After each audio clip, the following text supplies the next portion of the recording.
They discover pure nightmare fuel in the wilderness. Ladies and gentlemen, welcome back to the channel again. Thank y'all so much for coming over. As you guys can see by the title, we are back with another Mr. Ballin video, which I'll leave in the description for you guys to subscribe. Now look, y'all know this brother is great at storytelling.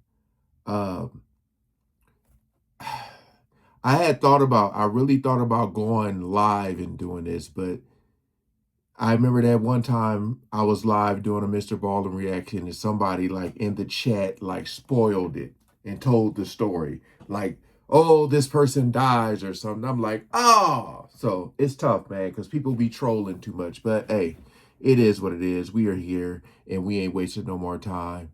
Let's jump right into it.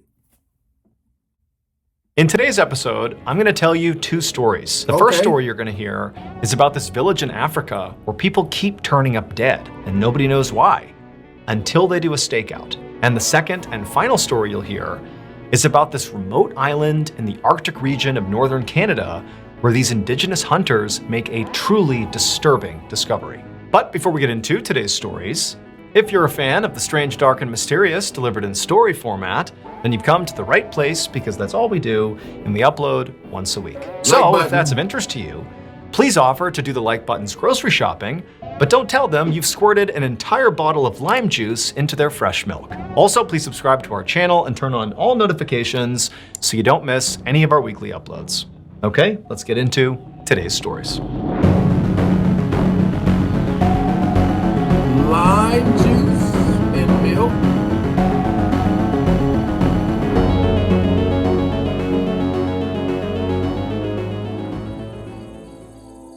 In the middle of the night on March 7th, 2005, a 64-year-old man named John Mangine crouched in the bushes in his little village in Uganda. Several of John's friends and neighbors were also crouching in bushes nearby, and everyone was being totally silent, constantly scanning the area, looking for movement. But so far, nothing had happened, and everyone was totally exhausted and terrified. So John had been around for a long time. He had 9 kids, 31 grandkids, and he remembered a time that was not even that long ago when this village was a happy, bustling place where, families and kids could play in harmony and everyone felt safe. But that all changed 14 years earlier in 1991. Because starting in that year, people in this village started dying. Or more specifically, people in this village started getting killed by someone. They didn't know. It was like randomly people would just go missing and then turn up horribly mutilated and deceased, or people just vanished and were never seen again. Over the course of these 14 years, 83 people from this village had been killed and nobody knew why. And 83 people, to put this in perspective, represented 10% of this entire village's population. Man. This was so widespread that everybody in John's village personally knew someone who had been killed by whatever was plaguing this village. And at some point, the people in this village began to think that clearly a demon is responsible for this. I mean, this is so pervasive that this can't be an animal or a person. This is like, God's will or something, or this is, the devil's will. We don't know, but it's supernatural. Like, we can't control this. It just is a part of living here. And so literally this village, the people here, had just grown to accept that, yep, sometimes people just turn up mutilated and dead. There's nothing we can do about it. We just got to live with it. But John, he personally knew several people who had been killed, and he never took the stance of, well, it's supernatural and we can't do anything about it. John's like, no, we need to look into this. There's gotta be an actual explanation for what's happening here. And so finally, in 2005, the tipping point was a little boy went missing in the village one morning.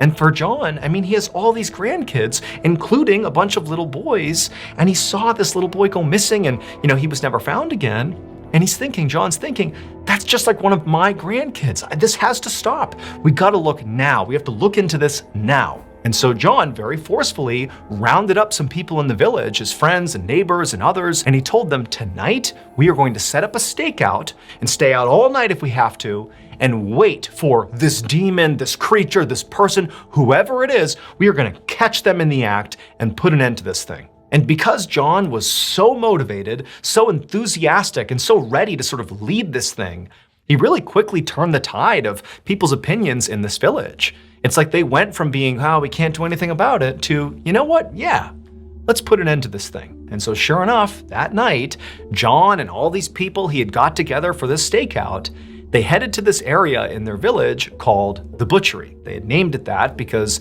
the majority of the 83 people who had been killed and mutilated and, turned up dead, they were either found roughly in that area, or that's where they were last seen before they vanished.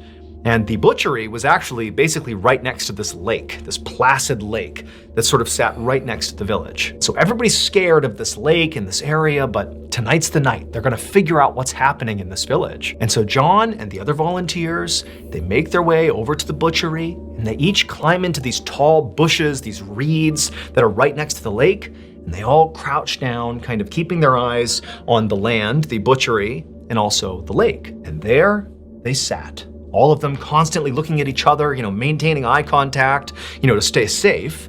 And they're looking at each other, they're looking at the water, the black water that's totally still, and there's nothing on land, it's still, it's silent. And for hours, they just sat there nervously watching, waiting for something to happen. They didn't know what it was gonna be. They didn't know if, one of the volunteers in the stakeout was suddenly gonna be ripped away by this demon or whatever it was. But all night, on this first night of the stakeout, they're waiting and watching on edge, and nothing happens. And so John the next morning says, we've got to do it again. We got to go back out there and do another stakeout because we know there's something out there. And so sure enough, night 2 rolls around, and now they have even more volunteers. They're motivated. They're out there in the bushes, waiting, watching the lake, watching the land, but nothing happens again. And this cycle continues for 4 more days where nothing happens. John is rallying people every night to keep going back out there, but the group is getting more and more tired. I mean, they're staying out all night.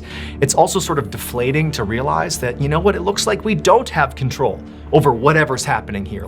Just wondering if they know they're being watched and waiting till they aren't.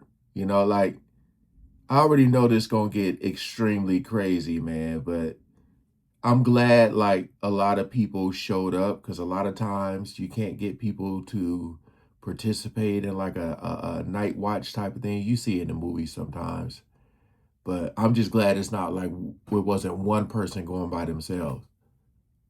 We can't catch this thing. We don't even know what it is. And so after 6 days of this, where they have seen nothing, no one's been taken, no one's been killed, it's been totally quiet in the village, John rallies the people one more time. He goes, one more night, give me one more, I know we're gonna catch something. And so he got the village to kind of agree to go out for one more night. And this night, unlike the others, John decided to do something different to try to sort of entice, whatever this creature or person or whoever it was, whatever it was, to entice them out of hiding. He and the villagers strung up all this organ meat in the trees right near the butchery, believing that, whoever was killing these people was seeking their meat. And so they put meat up in the trees. And so that night, the 7th night, John and the others, after putting their organ meat in the trees, they crouch down in the bushes, waiting and watching, and it's silent and it's dark.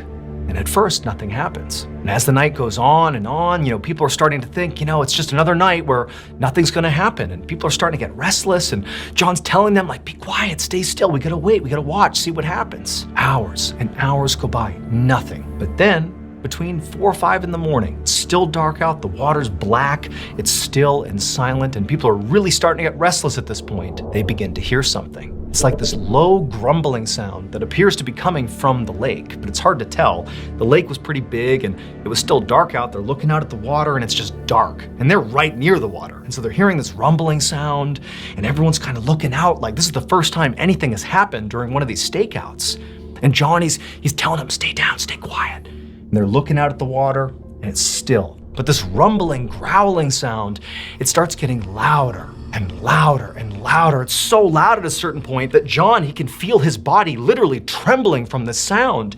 And as that begins to happen, even with the minimal light, they're looking out at the black water and they notice ripples on the surface of the water.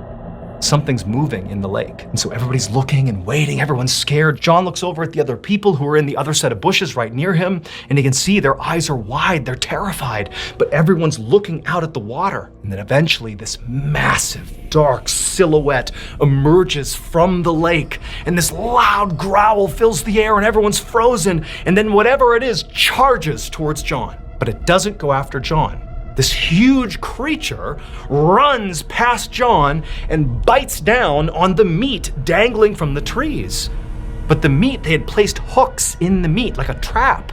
And as soon as this thing bit onto the meat, it got snared in one of the traps and it couldn't move. And John, who had been waiting for this moment, even though he has no idea what's happened here, he knew he needed backup. And so he got up and sprinted into the village and began screaming for everyone to come out here and help us. And so 50 villagers came pouring out of their homes, and they all descended on the tree with all the organ meat and this huge creature dangling and thrashing from the trap. And they suddenly realized that what had been plaguing their village was not a demon. It was instead the largest saltwater crocodile ever found in Uganda. This crocodile was 16 feet long, over 2,000 pounds. I mean, this thing is massive. And for 14 years, this crocodile had been sneaking into the village, grabbing people, and dragging them back to the lake.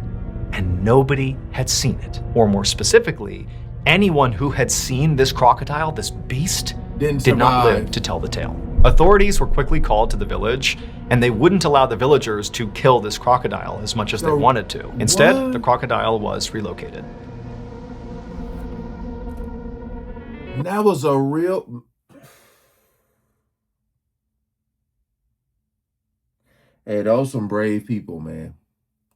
Those are some brave people, because that thing was huge. And I mean, you see those videos all the time of crocodiles like in Florida or whatever. And I seen that one sad one with like that grandmother and the dog or whatever. It's like they been in that water hunting, boy. And as soon as they see you, they move fast. Oh my goodness. Oh, never want to go out like that. Last year, we launched a brand new podcast here at Ballin Studios called Redacted: Declassified Mysteries with Luke LaManna. And so far, you guys have loved it. And in case you haven't heard, we also launched a YouTube channel for Redacted, where you can not only listen to these episodes, but also watch the beautiful animations we've done for each of these episodes. That channel already has 150,000 subscribers, and it's growing really quickly, and there are hours of content available right now for you to binge. New uploads to this YouTube channel will be every single Tuesday. All you have to do is look up @Redacted Mysteries on YouTube, and I'll also be putting a link in the description below. Wondery Plus subscribers can also watch Redacted on the Wondery app. Okay, back to the stories. Here we go. Under the tarp. One morning in April of 1848, a group of men were walking towards the coast of King William Island, which is an island located in the freezing Arctic region of northern Canada. These men were members of the Inuit people, who are indigenous to King William Island. And today, they were going hunting. Specifically, they were making their way towards the coastline to see if they could find any seals that they could hunt and kill for food and for clothing. However, even though technically the coastline was right in front of them, they couldn't actually see the water because there was this huge icy hill that obstructed their view. So in order to look down to the water, they would have to crest that hill and then look down. As these hunters got closer to the hill, the youngest of the hunters broke from the group and ran up the hill to basically get an early look over and see if he could spot any animals down below. However, as soon as he crested the hill and scanned the coastline, again, you got a picture, it's snowy, icy outside, it's below 0 degrees. I mean, you're in the Arctic wild here. He's looking down, and at first, all he sees is just white, just snow, ice. But he sees something else. And as he's looking at it, he can't even understand what he's seeing. Like, it doesn't make sense. It's not computing. And so at this point, the young hunter kind of ducked down on this side of the hill, kind of away and out of view of the ocean, and he turned and signaled to the other hunters to get up here and take a look. And so the other hunters, they don't really understand what's happening here, but they can see, there's some urgency coming from this young hunter. And so they run up the hill as well, and all together, all at once, they kind of peer up and over the hill again, and they look down, and for a second, they all just stared in horrified silence. Down below, wandering along the coastline, were not seals or walruses or any other animals that these hunters might have expected to see out here. Instead, they saw people. Specifically, they saw Kalunat, which is their word for white men. But these men were not acting like people.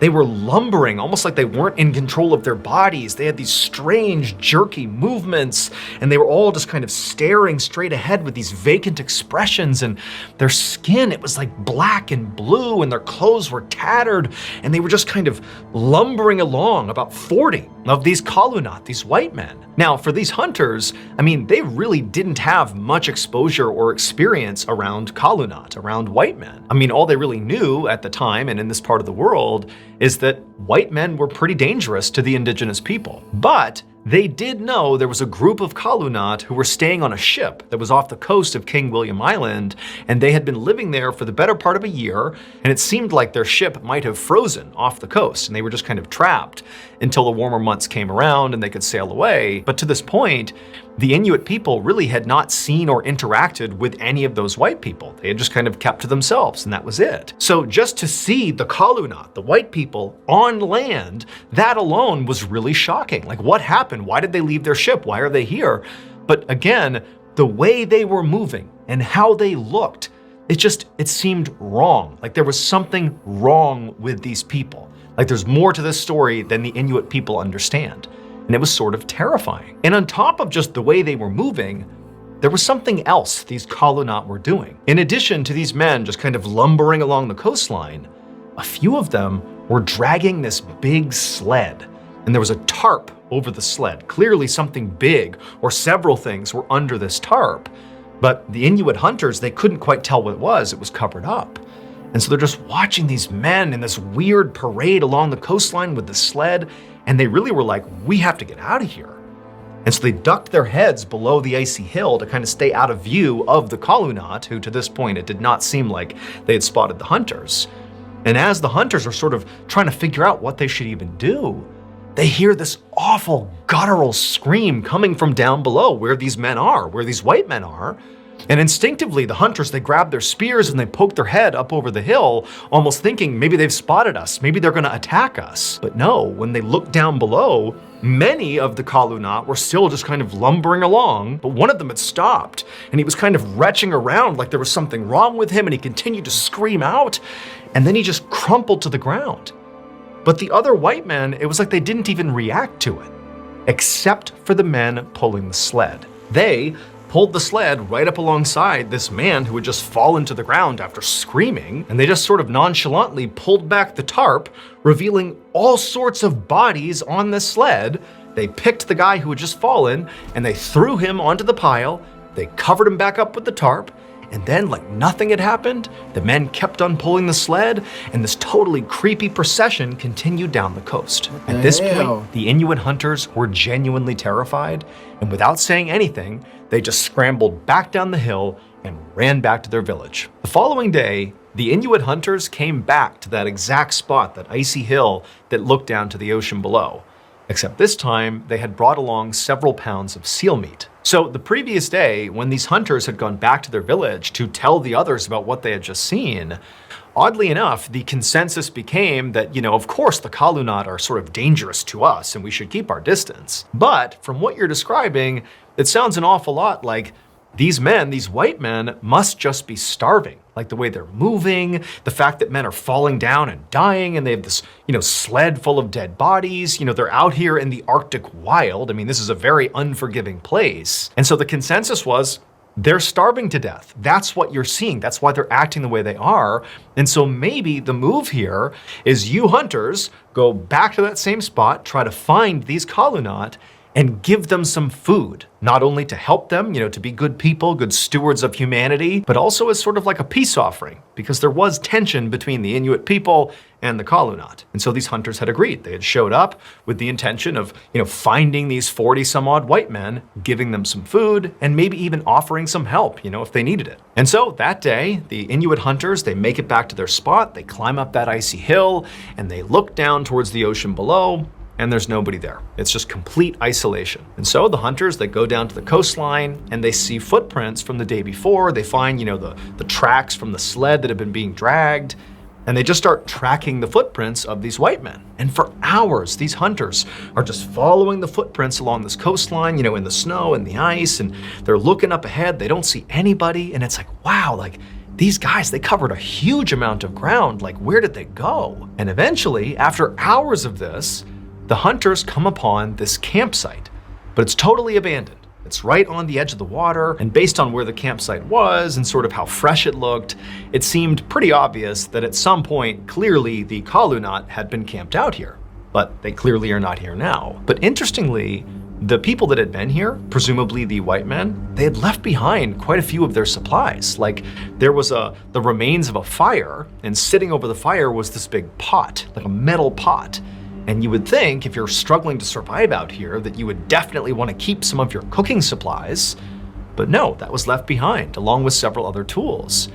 And so the Inuit hunters, they're looking around thinking, okay, well, maybe they just stepped away and they're going to come back. But they searched the vicinity of the campsite, but nobody was there. The footprints just kind of picked up and continued off into the distance. And so feeling pretty puzzled by this, the Inuit hunters decided to just search the campsite and try to get some clue as to what's going on with these white men. And eventually, after searching through all the different things that had been left behind, they came back to that fire and that pot that had a lid over it that was sitting right there. And one of the hunters walks up to the pot, he grabs the lid, he lifts it off, and when he saw what was inside, he reeled back in horror. Several months later, that same group of Inuit hunters had hiked miles and miles down that same coastline of King William Island until they saw off in the distance, right off the coast, this big wooden ship. And these hunters knew this ship belonged to the Kalunat.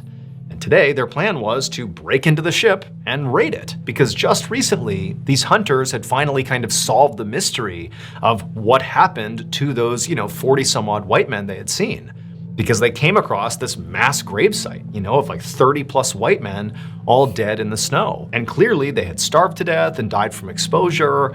And so it just sort of seemed like this unfortunate thing that these guys had hiked and hiked and hiked and just kind of fell down and died. But now that the Inuit hunters knew that all these white men were dead, they're like, well, there's a ship sitting right out there that, no one's gonna claim, so why don't we take whatever's inside of it? And so the Inuit hunters walked out onto the ocean, which was completely frozen. So the ship, it's off the coast, but it's basically a pathway of ice right up to the ship. And so the hunters, they walked on this ice all the way out to the ship, and when they got there, unsurprisingly, it was totally vacant. It's silent, it's still, clearly there's nobody in the ship. Now, as the Inuit hunters climbed the side of the ship and got ready to go inside, they all had set their expectations to be like, okay, clearly the men who had inhabited this ship at one point, the white men, the Kalunat, they obviously abandoned the ship and, tried their luck on land unsuccessfully. So clearly something must have happened out here.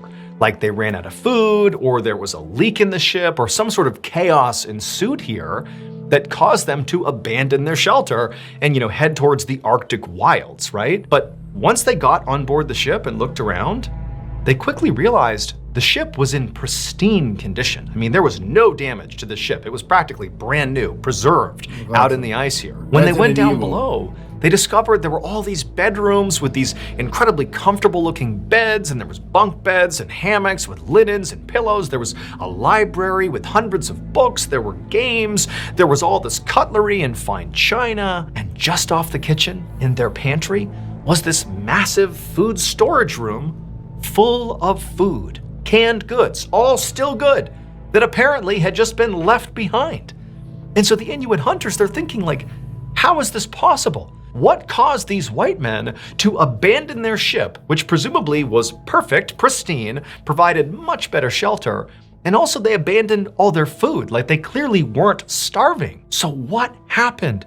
What caused them to go on land and die horrible deaths? Well, the reason for this would not fully make sense for another 130 years, because it was in What? the 1980s when researchers actually began to analyze the remains of these white men, those 30, 40 white men who were found dead on King William Island. It would turn out those men were explorers who had been sent out to the Arctic by the British government.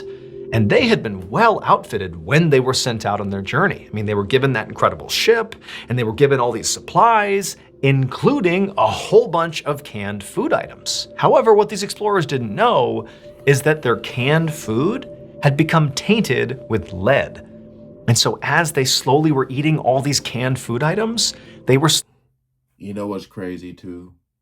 Because recently, there's been a recall with protein powders because of lead inside of them. I don't drink it or not. I used to during workouts, but or after. But yeah, my mother-in-law had called my wife and was like, "He's not taking that protein powder or nothing in it." She was like, "No, no." I was like, "Yeah, I heard about that because that lead is vicious." I think there was another story he did a while back talking about lead. I was trying not to pause the video to let him tell his story and then talk afterwards, but that just had hit my mind. Bunch of canned food items. However, what these explorers didn't know is that their canned food had become tainted with lead. And so as they slowly were eating all these canned food items, they were slowly poisoning themselves. And one of the side effects of lead poisoning, in addition to feeling nauseous and horribly sick, is it drives you crazy. It basically gives you these wild mood swings. And so like the whole ship, all these men are undergoing these totally insane mood swings and basically falling into actual mental hysteria out on this ship. And so in their hysterics, all these men decide to abandon their ship and head into the Arctic wild to forage for food and who knows what. I mean, they literally were out of their minds. And when they got to land into the wilderness, they didn't find food, they didn't find shelter, they found death and misery. And as they devolved into insanity and men began falling down and dying, because they were starving to death, they began eating their brothers. They began eating the dead men. That sled they were dragging along was not to preserve the bodies to give them a proper burial down the road. It was like their mobile refrigeration unit. They were dragging those bodies along and then eating them. And so the reason those Inuit hunters were so horrified when they discovered that campsite and they looked inside of that pot, well, it's because inside of the pot was clearly a human skull, and that skull had been cracked open as if whoever was tending this pot had literally been scooping in and basically eating this person's brain. To this day, bones of the crew members of that failed expedition are still being found on King William Island. A real photo. Oh man, I didn't know that it was going to go there with the whole lead because they said it make you go crazy, hallucinate, or whatever.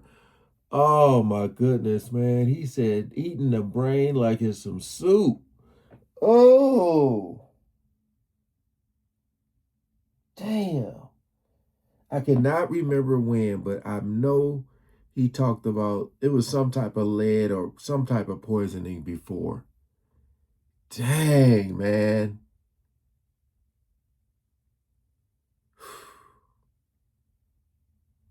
And these dudes like literally turned into zombies, man.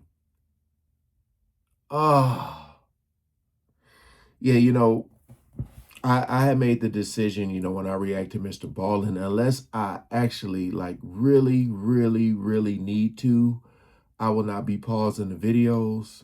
I'll let him do his thing and then I'll talk afterwards, man. Um, just really don't like messing up the flow of the story. Again, unless I really have to. But my goodness, man, those are two crazy ones. Big old alligator and pretty much some zombies. Wow. Hey, again, appreciate you guys coming over. Remember the original videos in the description for you guys to check out and subscribe, man. Oh, all right. Peace out.